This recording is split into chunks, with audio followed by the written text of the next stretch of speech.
Hey everybody, Monica Guzman. I'm live, getting everything synced up. Hey everybody, Monica Guzman. I'm live. Have to make sure that the microphone works. So, Monica Guzman coming to you live once again. I am talking about cultural differences between defining greatness between MLB and American baseball for this week and the following week, possibly into the first week of October. I will be covering some more stuff, and then I won't be back until November simply because I don't want to overlap into MLB's postseason. I want to make sure that their narrative and all the engineered stuff that goes into their postseason for the last several years just kind of goes as they plan without outside influences or interruptions. I mean, definitely MLB postseason 2017, 2018, 2019 were engineered. 2020 was obviously an asterisk. The same way 1995. And then you've got the steroids era. What is that? So let's say it's 1996 through 2010. And then I believe that the Madison Bumgarner San Francisco Giants World Series were legit. And I believe that because that was before replay came into it. So I personally don't believe, or I believe that you couldn't. Mad Bum thrived before the tech became permanent in MLB. I think that the only reason why batters can hit Mad Bum, Greinke, is because of the tech. I don't believe that the majority or all of MLB's engineered bots, I don't believe any of them could hit Mad Bum, Greinke without the tech. So I do, and then you've got Bochy over there. This is why it's very difficult to take anything that even the ones that I kind of say, oh, these are good baseball men. It's hard to take anything at hand because MLB's got a narrative to protect. And obviously it's got to protect itself above everything else. And so everybody else has to play along. So that's why with Scioscia, I think it's so great that he managed the American Olympic baseball team. Apologies. But but how much does he have to give in to MLB's overall apologies. How much does he have to give into MLB's overall narrative and Marxism just to be allowed to continue being involved with MLB? And you know, something I've thought a lot about is I realized that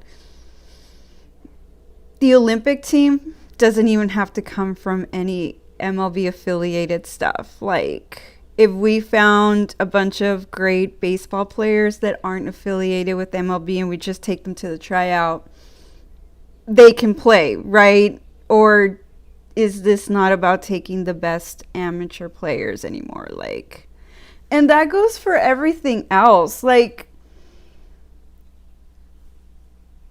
America's Olympic teams are, everybody has to try out.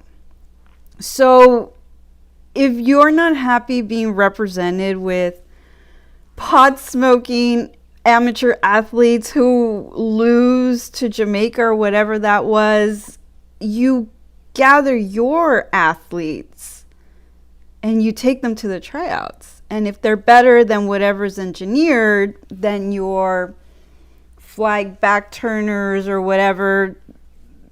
That's what I'm saying. There's so much opportunity to turn this stuff around. There's just so much opportunity. But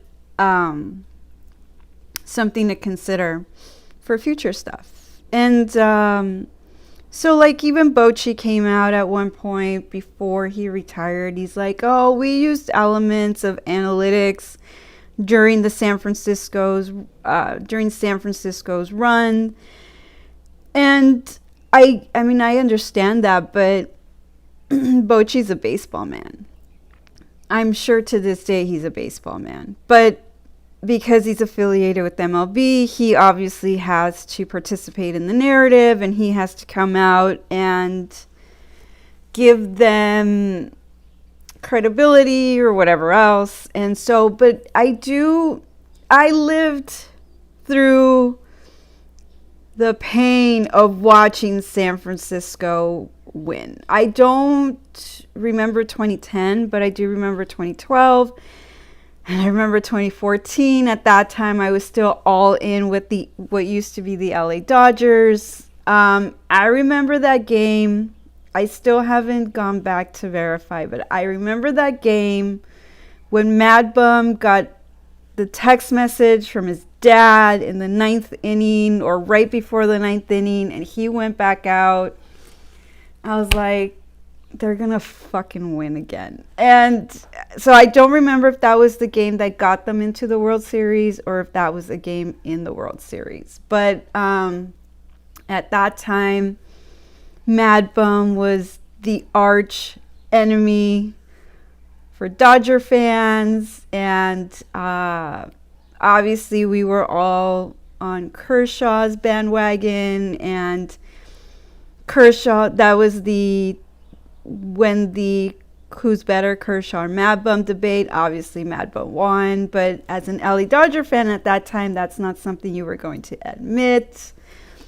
And so I believe once the replay tech came into MLB, that changed a lot of stuff.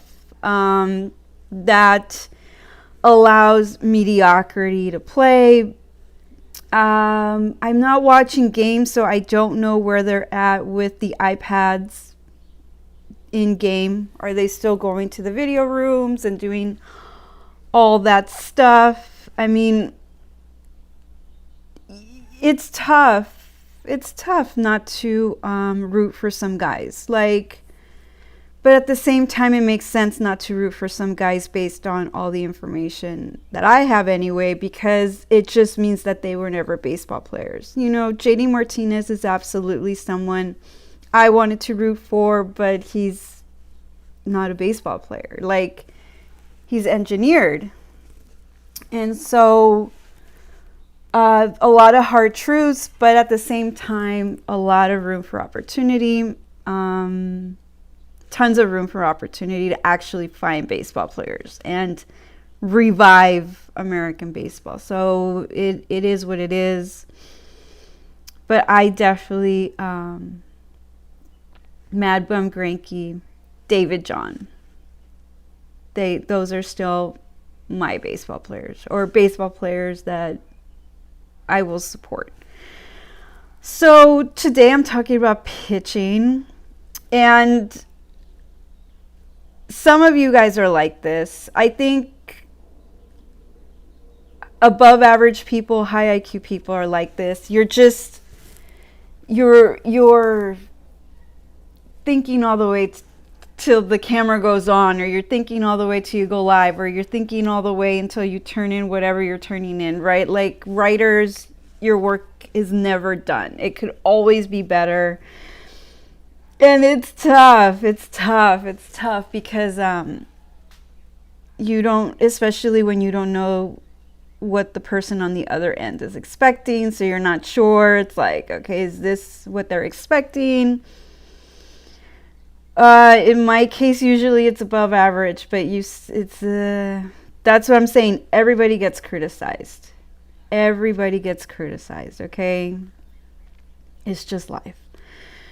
And so today, it took me a little longer to get ready, but again, it's also me. There's days where I have to wake up earlier, or days when I have to wake up earlier to get on time, 8 a.m. Pacific Standard Time. And it's going to be a challenge because now there's no hiding behind, I've never hid behind anonymity, but now you see me, right? Now there's no hiding no, I didn't. I went to bed late last night because I was writing, or it's a challenge. It's going to be a challenge because I don't always get 8 hours of sleep, and some guys don't want to hear this, but I'm a mom. There was a mom moment a couple nights ago. I didn't get a lot of sleep, and so it's a challenge. Can't hide anything anymore. So pitching, what I started to realize as I was preparing all of my screenshots, I think 3,000 strikes in MLB is turning into the hit as many home runs as possible. It's like the new steroids version, the new tainted record version. And I believe that because you've got Scherzer, Verlander, and I believe that's the path that Gerrit Cole is engineered to be on. And these are all guys that were mentioned here. Oh, I didn't prepare it. Oh, you guys got lucky. Okay, so let me try something else then. So there's a lot going on with the Angels organization. Oh my God. So I think I can't scroll down. See, that's what I can't figure out, or I need to figure out, is how to scroll down on this. If I do that, I'm sorry, I have to test this live. Apologies for that. Because I was thinking that maybe I couldn't scroll through it because it wasn't live. And I mean, there's the scroll bar right there. But but it's okay. I'll figure it out. I'll figure it out. So there's a lot of shadiness happening with the Angels organization. It's started with the death of Tyler Skaggs. So basically, did you guys? I mean, it was so fucking stupid. Like, it was so fucking stupid the way. So Tyler Skaggs never had a chance. He was a victim of all the analytics happening at the Angels organization. His parents, I don't know if they were divorced, but he was raised by a single mom. And on top of that, the single mom is an athlete. So she taught him to play baseball. She's a softball player. She taught him to play baseball. And that is just proving to be detrimental to boys. It's proving to be detrimental to men. Being raised by women who want to be men is having horrible effects on guys. So again, Tyler Skaggs was a victim of the opioid stuff, but again, he just never had a chance. This is what happens when boys are raised in these kinds of environments. The other thing is, again, he was a victim of all the analytics stuff. So he came and went from the Angels organization. I'm assuming that the Angels organization spotted problems, and that's why they brought him back. So they sent him away somewhere, and then they brought him back. And then he overdosed a few months later. And it turns out that somebody within the Angels organization was providing him with these opioids. Yes, opioids are available by prescription. They're not illegal, but fuck you people who say shit like that. Like, fuck you. Oh, they're available by prescription. He overdosed. No big deal. Yeah, it's a big fucking deal, assholes. Anybody who overdoses on prescription opioids is a big fucking deal. It's an epidemic in America, assholes. So Tyler Skaggs never had a chance. This is what I mean about the weak. They have to fall off. He never had a chance. He was newly married, but Skaggs just never had a chance.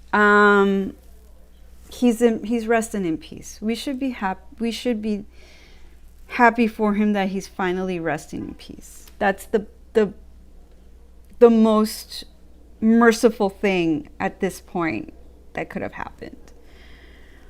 Now, so they did this big thing about putting the jerseys on the mound. It was a huge ceremony. So that whenever MLB over engineers something like Tyler Skaggs' death, there's going to be smoke. And there's going to be a big fucking fire. So Meade from the Angels organization is now with the Hall of Fame. Obviously, he's a Marxist, but the MLB Marxist media made a huge deal about him leaving. And that's something that they're doing very often now. Whenever somebody passes away from their little clique, it's like a big fucking deal. So like, you know that there's shady shit going on. And I mean, some of these guys from their ranks that have passed away are usually obese. And so this is before the pandemic. And so it's like, well, yeah, obviously he had a stroke. Obviously he had a heart attack. The dude was fucking fat. And then, you know, old age, obviously we're all going to pass away. You hope that you pass away from old age, right? You hope that you live long enough to have children and that you get to see your children get married and have children of their own, and you hope that you get to meet your grandchildren, and the really, really lucky ones get to meet their great grandchildren. And I've talked to some people who started having kids at like 22. I met somebody the other day. Her kids are 23, and she was with her 2-year-old granddaughter, and she did not look old. She looked very young. I thought the 2-year-old was her daughter. I was like, wow, we have, it's not like our parents or their parents, where I remember my grandparents, they've all passed on several years ago, but I remember what my grandparents looked like, and they looked their age, if that makes sense, right? So Tyler Skaggs passed away. It was the most merciful thing that could have happened in this case. It's awful that it was an overdose, but he's resting in peace now. He never had a chance.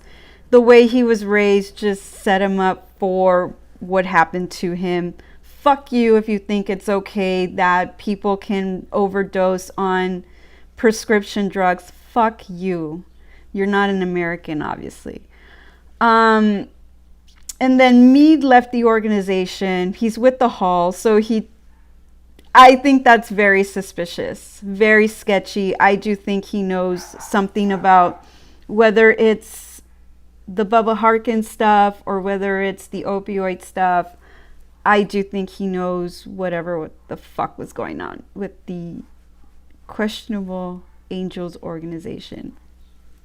So I didn't prepare it. I'll have it for tomorrow though. But the LA Times does do good journalism sometimes. Mike DiGiovanna is someone whose articles I've had the opportunity to read. He's the one that did he update his MLB owner net worth article? So 2020, he went through like a lot of tax information and he put together a thing on the principal owner for every team, their worth, and then how they earn their wealth, and then the valuation of their team. He released that over the summer. I have to check if he updated that. But I'm kind of interested to find out if anything value-wise has changed, wealth-wise and team valuation-wise. I'm particularly curious about the Marlins since they are the lowest on the totem pole value-wise. Oh, I'm going to sneeze. Let's see if I can chase it away. Yeah, we're approaching sweater weather. Super, super, super excited about this. I love fall, love winter, love spring, summers, just my tolerance level for the heat is just not what it used to be. Okay. So LA Times, Mike DiGiovanna, Angels organization. So Bubba Harkins supplied several MLB pitchers with the sticky stuff. The information I'll show you is from the first article that I found from the LA Times on Bubba Harkins. So here you see judge dismisses Bubba Harkins' defamation lawsuit against Angels MLB. And from my understanding is Harkins feels defamed because he got fired. I mean, I guess that whatever. And then I tried to figure out where this is at. And this is the article I found from the LA Times. MLB crackdown on foreign substances could revive Bubba Harkins' case, his attorney says. But I think what they're not arguing his claims that Garrett Cole, Max Scherzer, Felix Hernandez, Adam Wainwright, Justin Verlander, Percival, a bunch of other guys. Garrett Cole purchased the sticky stuff I don't know if they purchased it. I don't know if it was bartering. I don't know how it worked, but they got sticky stuff from this guy. So what seems to be happening right now is just that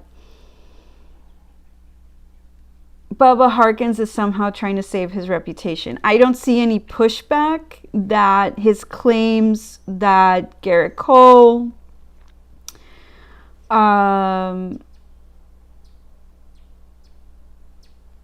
Scherzer, Wainwright, Hernandez, Kluber, Verlander didn't cheat by using the sticky stuff. I don't see any pushback against that.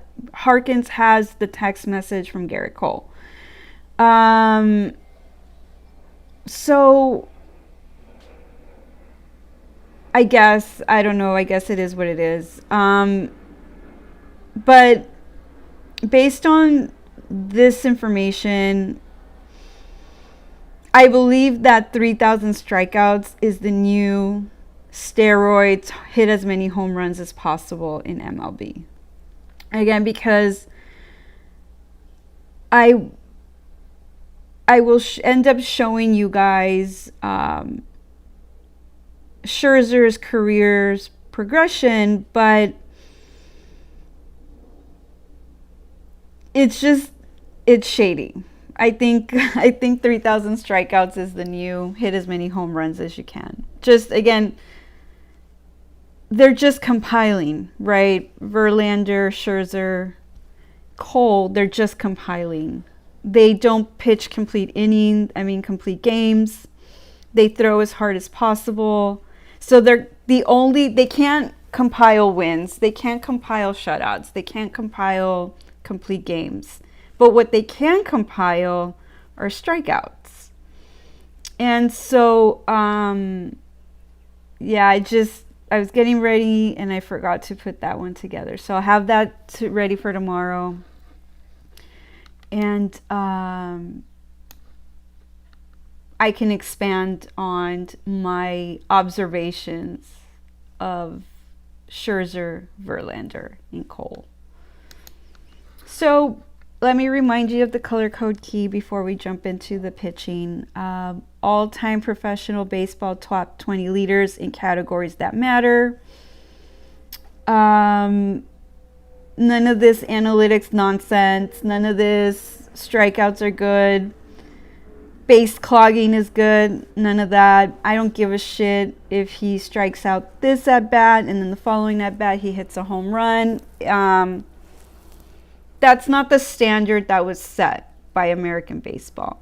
If MLB and its nerds and its Marxists and its analytics want MLB to go in that direction, then obviously that's their prerogative, but that's not, I can argue that that's not the baseball that Americans want to watch, given that it's so diversity focused anyways, and eventually I believe that the direction they want to take it in is majority African by way of Dominican. So it's not the base, I don't want to watch their version of baseball. I don't want to watch MLB's version of baseball. I want to watch the baseball that I didn't get to watch because I was just born way too late.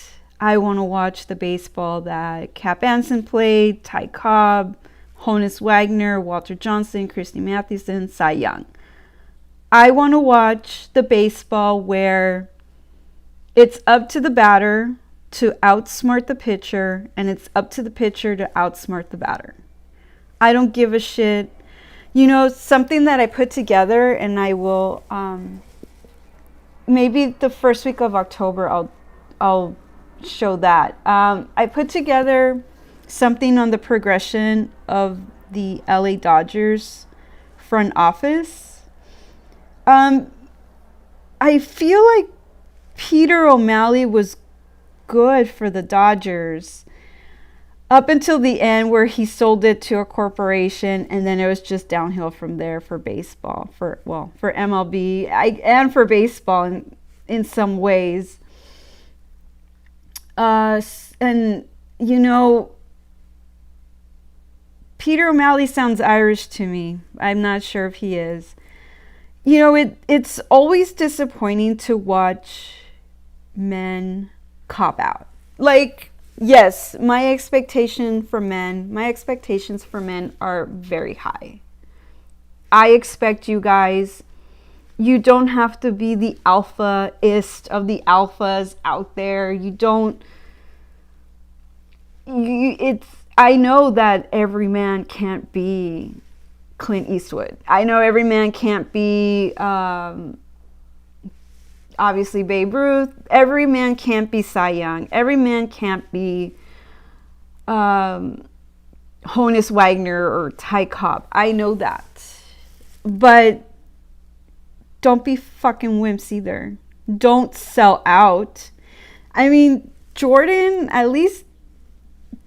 they stood their ground against Jerry Cross. And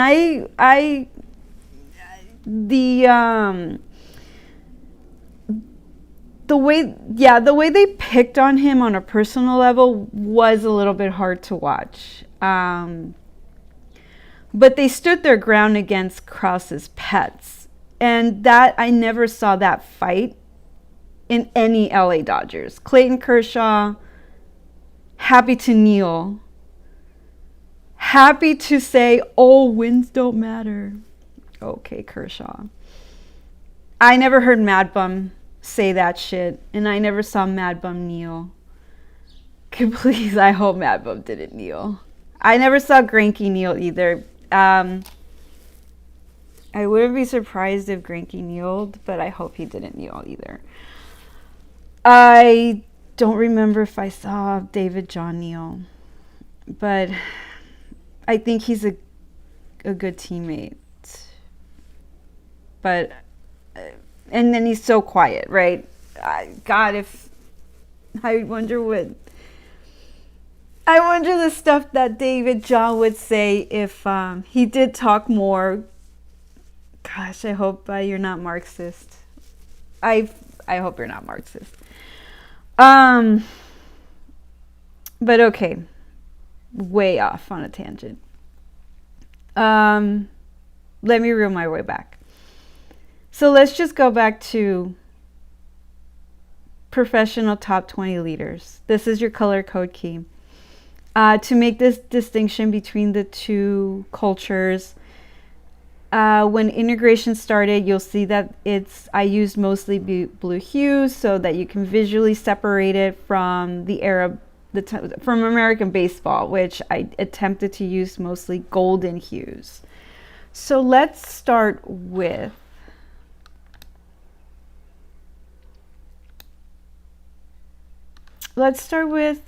some overall statistics. This is the chart I put together for Cy Young's birthday, 2021, when I tweeted out about his birthday in 2021.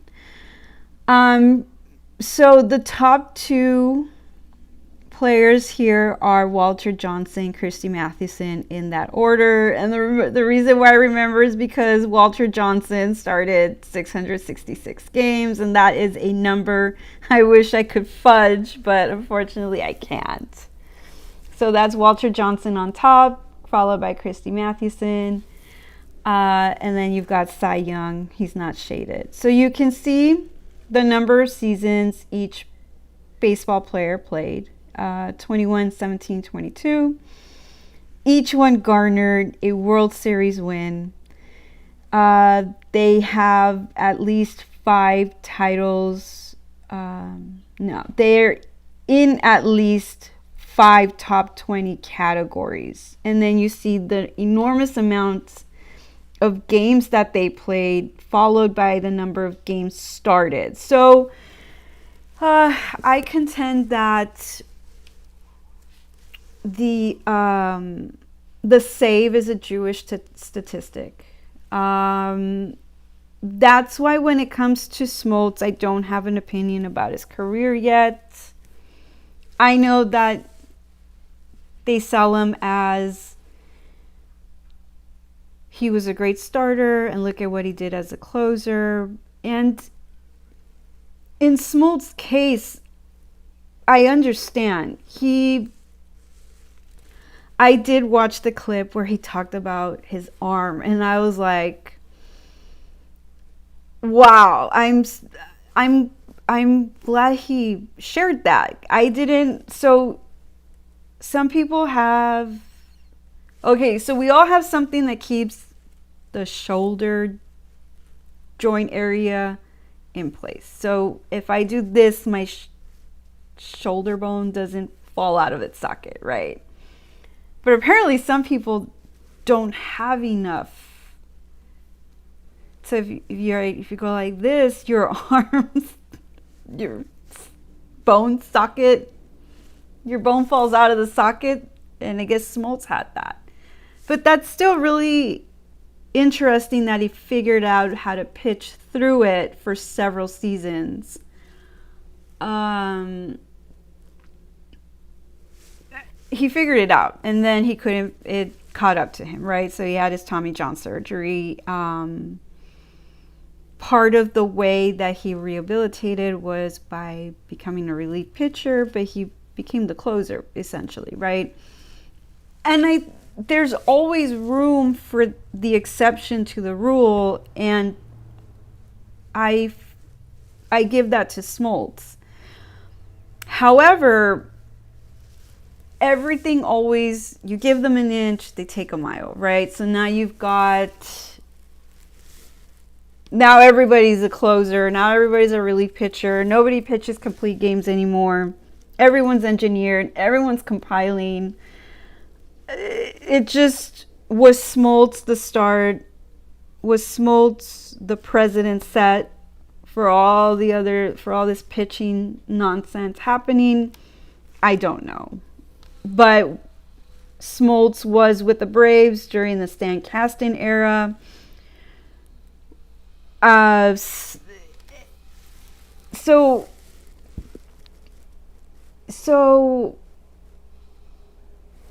it's just it's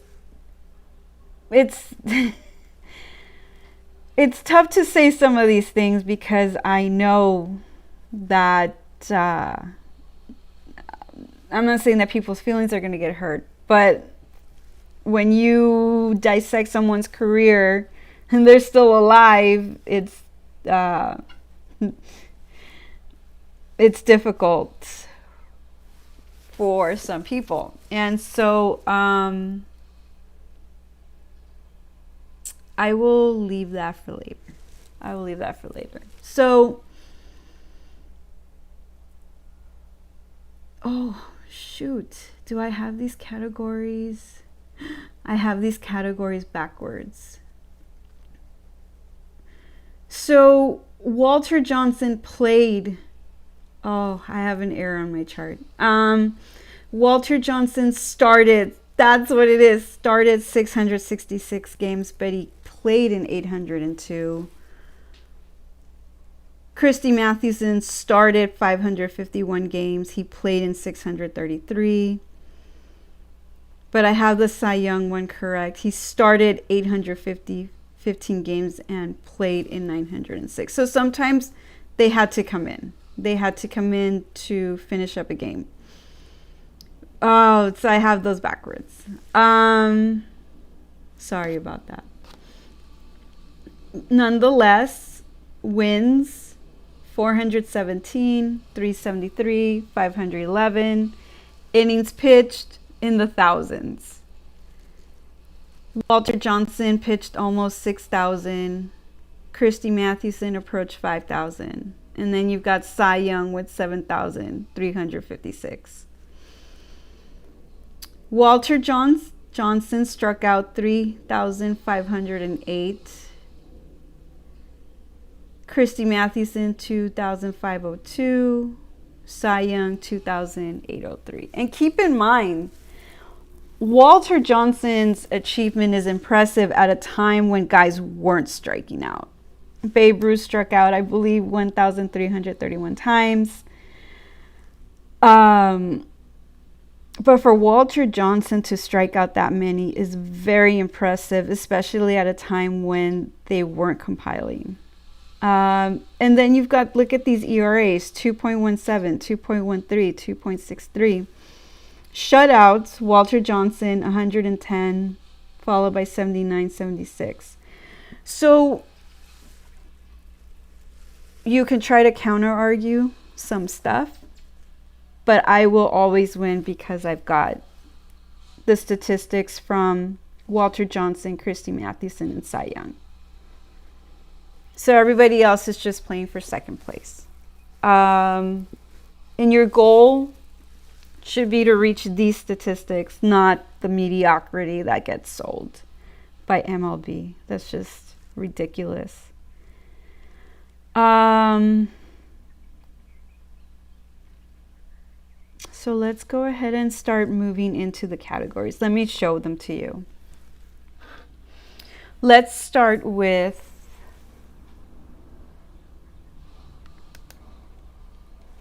complete games, innings pitched, most strikeouts.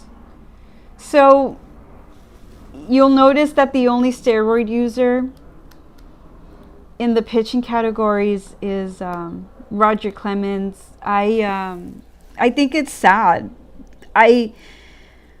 I'm curious to find out when in his career he started using the steroids. Did he start it as a Yankee? Did he start it before he became a Yankee, and that's why he was recruited by or acquired by the Yankees? I'm not sure.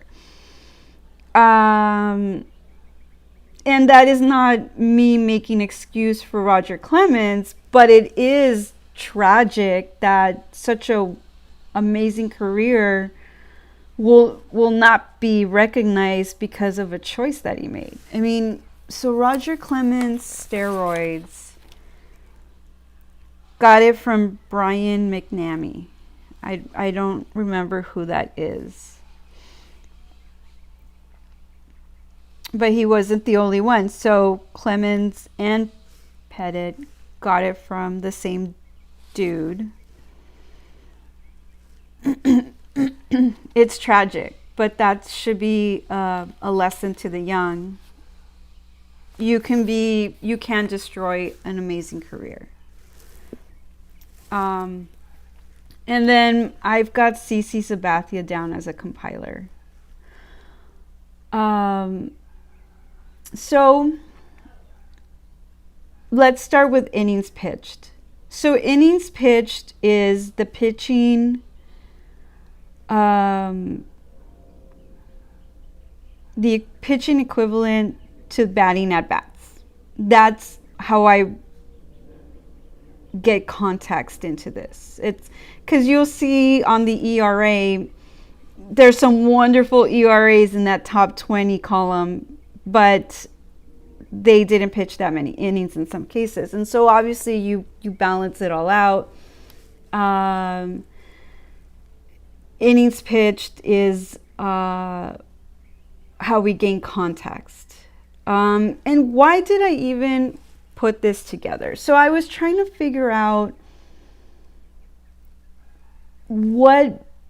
I was trying to define greatness. And I said to myself, okay, these are the first guys that got into the Hall of Fame. Are they special? I didn't know if they were special. I had 2-3 years ago, trust me, I had no idea who Christy Mathewson was, Honus Wagner, Walter Johnson. I had no idea that these great men existed. Ty Cobb, I had heard about him. But obviously, whenever MLB talks about Ty Cobb, it's to criticize him and to call him a racist and whatever else.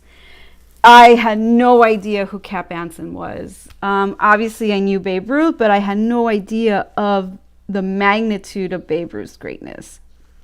And so I needed to understand why these men were voted in first. I needed to understand. And I was like, let me look at a bunch of numbers and see if I can find what made them great. And I did. It had nothing to do with the sports writers at that time favoring some guys over others. They did a good job with that first ballot. They really got in the best of the best, the standard bearers, and the guys that we should all be measuring baseball players up against. Is it possible to achieve these numbers, these Cy Young numbers, and these Christy Mathewson numbers? Absolutely. Absolutely. It's just not going to happen under MLB or within MLB, whatever. It's not going to happen with them. It's got to be outside. So, innings pitched, you see Cy Young is up there, 7,356. And that's extraordinary, given that with the at-bats, it was all blue, right? Except for like Ty Cobb and a couple of others. But you see here the top dog in innings pitched, the Cy Young, 7,356. And then you've got Galvin, and followed by Walter Johnson. So that shows us. I mean, then you've got Nolan Ryan, Don Sutton, Warren Spahn, Steve Carlton, Greg Maddux, Tom Seaver, Tommy John, Christy Mathewson. So, there's some guys. I don't know anything about Steve Carlton. Don Sutton was a Dodger, right? Nolan Ryan, I'm not sure. Sorry, you guys. I'm being honest. I need to figure out who's a narrative and who. So Nolan Ryan was the first $1 million player, right? He was the first $1 million player. But this isn't to insult anybody. It's just the Babe Ruth era, the Cy Young era. Again, they weren't just compiling stats. They were competing. And they were garnering championships and titles. So, I'm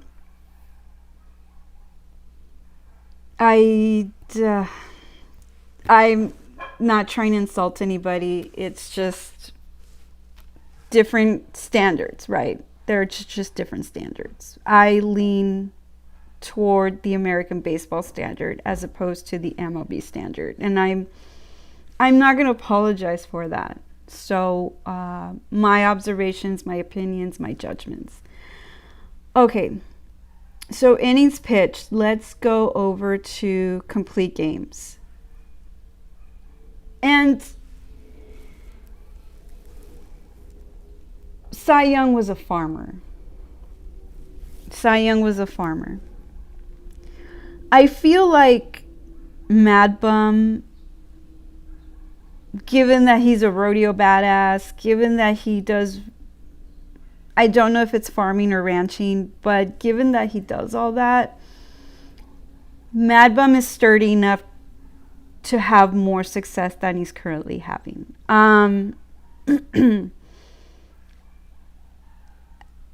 That's my opinion. But I don't know, again, so San Francisco went on its run. This is as all the replay machines were integrated into the sport. I hold that. Sorry, I'm trying not to sneeze. I hold that had it not been for all that replay equipment, they wouldn't be able to hit Mad Bum.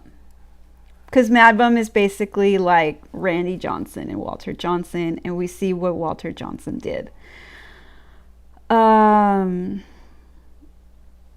So, I don't know. But okay. So, complete games. Cy Young stands at the top. He also pitched the most innings. So there's no his quality didn't suffer. His arm, 7,356 innings. His arm didn't suffer like the way they do today in 2021. So Cy Young has the most inning pitched and the most complete games. Unbelievably impressive. Walter Johnson, complete games, 531. And then so the top 20 for complete games is golden. So, I mean, let's pick one out. Uh, Christy Mathewson pitched 17 seasons. He had 434 complete games. But again, Christy Mathewson was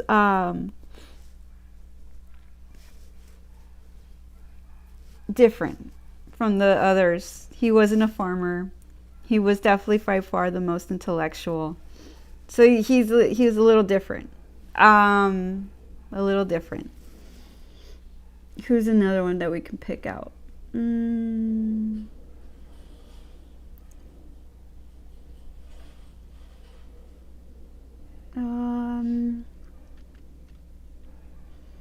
not sure. Grover Alexander, 1911 through 1930. 437 complete games. So, and what this does, it shows what's happened to Americans, the health of Americans. So, in 2021, they swing a bat, they hurt their back. Well, before integration, pitchers pitched complete games. Hundreds of complete games. They weren't hurting themselves by swinging the bat. They weren't hurting themselves swinging the bat. Sure, their arms were getting tired. Walter Johnson had moments where his arm got tired, of course. But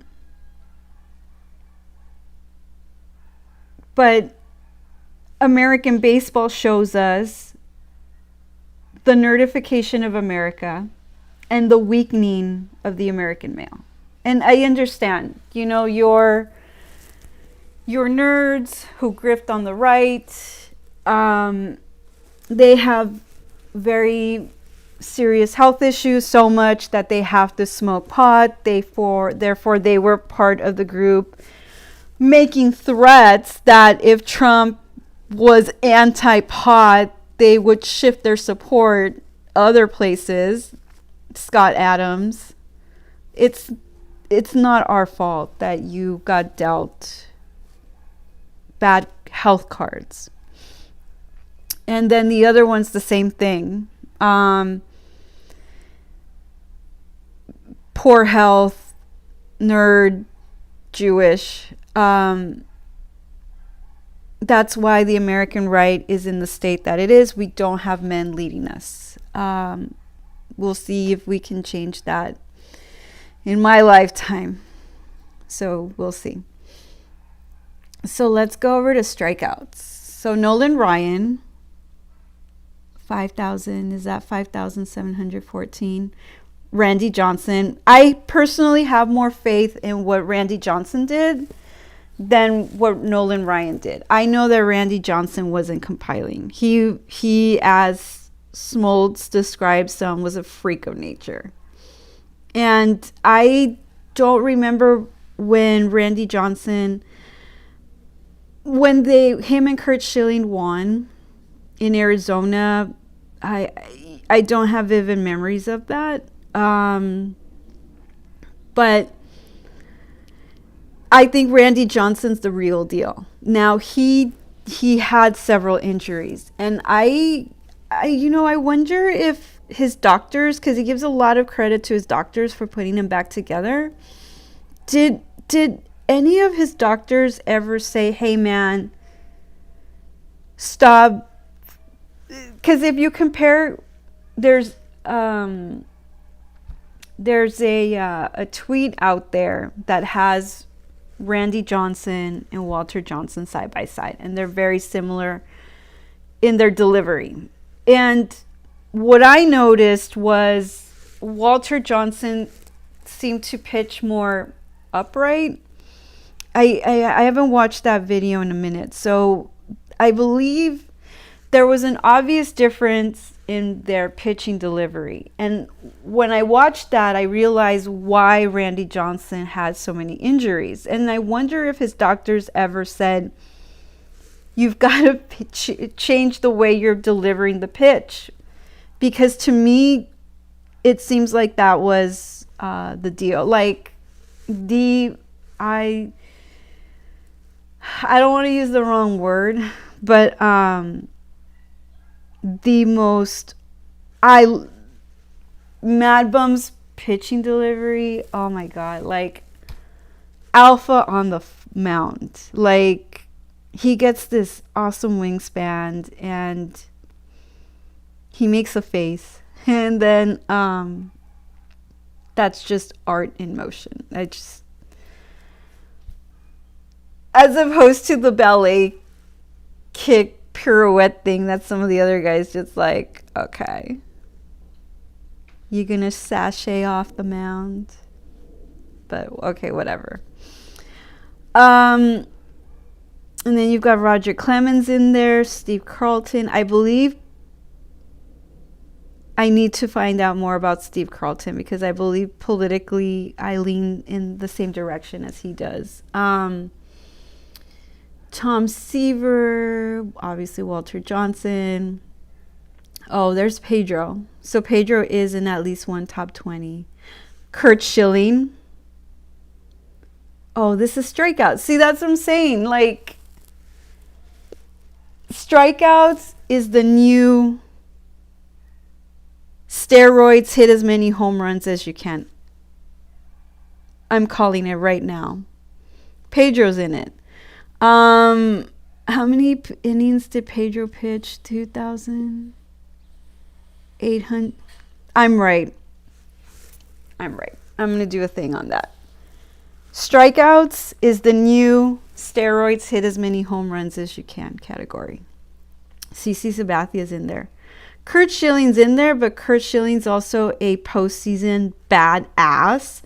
And on top of that, Curt Schilling's career did get, it was wobbly. When I looked at it, I was like, did he start off as a reliever? What happened? And then obviously Cy Young, you have to add Cy Young. He's not in the top 20, but Cy Young deserves his due. 2,803, and then we've got Zach Greinke with 2,000. At this time, this does not take into consideration whatever he's done in 2021. I pulled these 2020 during the asterisk season. And regardless, Greinke is a Hall of Famer. So Greinke reached 3,000 innings pitched. Greinke reached that. So again, these are a little out of date. They don't take into consideration the 2021 season. Let's go over to ERA, shutouts, and wins. So, okay, Nolan Ryan, 324 wins. Don Sutton, Tom Seaver. Okay, then Randy Johnson, 303. Anything above 300 merits recognition, right? And again, I do believe that Randy Johnson's the real deal. ERA, so it's golden. But again, I added innings pitched for context. So like a guy can come out and pitch 1,000 innings, like these so-called relievers, right? And they may end up here in this category. But then you can say, yeah, you didn't even pitch as much as Babe Ruth. So you got to sit down. So Cy Young, 2.63, I believe. Babe Ruth, 228, 1,219.7 innings pitched. Walter Johnson, 217 with 5,914.1 innings pitched. Christy Mathewson, 2.13 with 4,708.2 innings pitched. So there is credibility for the ERA category. When you, obviously the Hall of Famers, Babe Ruth, there is credibility for this category. Shutouts, Walter Johnson, 110, Christy Mathewson, Cy Young. What else do we have? So Don Sutton seems like he is a legit Hall of Famer, even though he came post-integration. Okay, so Don Sutton, he's legit, right? Steve Carlton, it seems to be legit too. And then Nolan Ryan. What I want to know with Nolan Ryan is, okay, so he amassed all these statistics, outstanding. But is he a champion too? That's what I don't know. And that's my thing that I need to learn. So again, if anything sounds insulting, I'm not saying anything with malice. There are some things, but this isn't one of them. And then we go to wins. Winning matters. Winning matters. I don't give a shit what MLB says. Winning matters. You don't win, you're a fucking loser. Winning matters. Randy Johnson, I already said that. Randy Johnson 303. Okay, so this is just an overview, quick overview of pitching. I'm in the hour area. Just overview. Tomorrow I will prepare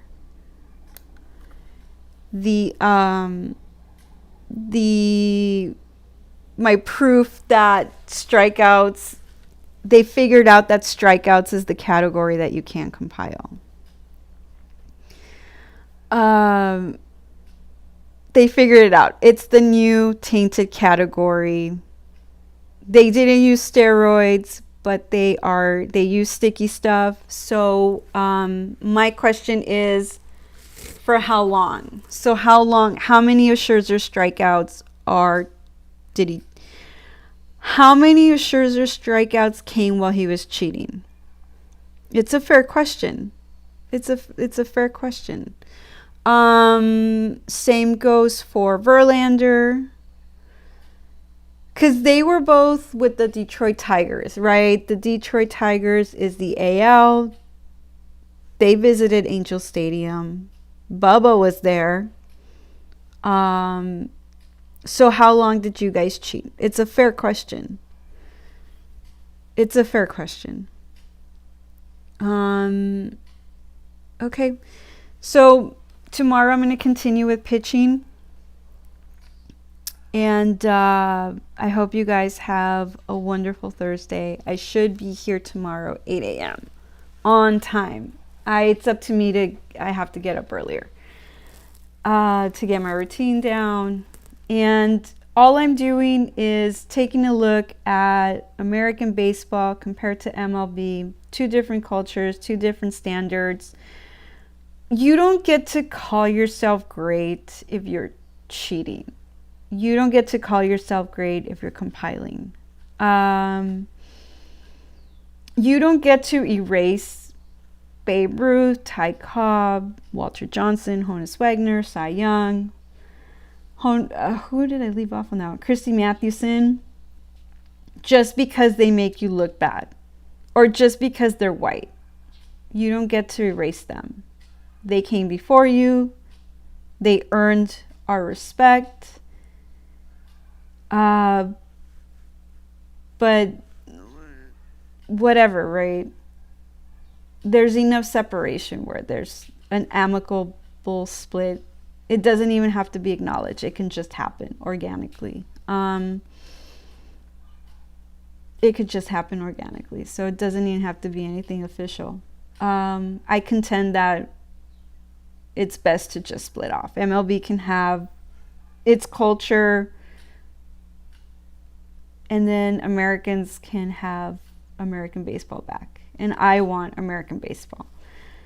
So I will see you guys tomorrow, 8 a.m. Pacific Standard Time. I hope you have a great rest of your Thursday. I will be streaming next week, possibly into the first week of October. And then I will give way to MLB's postseason. Gives me the opportunity to correct any errors I made on my charts. Gives me an opportunity to update some information. And then we can go from there. So thank you for watching. If you make it this far, I will see you guys tomorrow.